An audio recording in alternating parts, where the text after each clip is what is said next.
Hey everyone, so today I'm showing you how to download YouTube on Windows.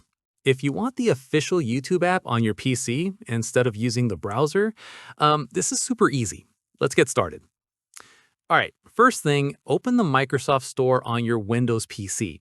You can find it by clicking the Start menu and typing Microsoft Store, or just click on the Store icon if it's pinned to your taskbar.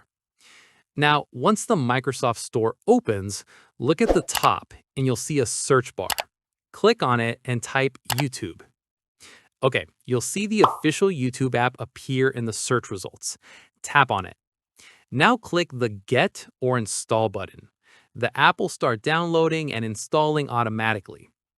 If you don't see the YouTube available in your Microsoft Store, there's another way. Open any web browser that you use, Chrome, Brave, Edge, any. Tap on the search bar and go to youtube.com. After you are on the official page of YouTube, you'll see an install button on the search bar on the top on the right side. Tap on the install button. You will get a pop-up for the installation. Tap on install again. It will automatically open up the YouTube app on your device. You can also find the YouTube app in your Start menu now. Just click the Start button and search YouTube. And that's it. You now have the official YouTube app installed on your Windows PC. If this helped you out, let me know in the comments below.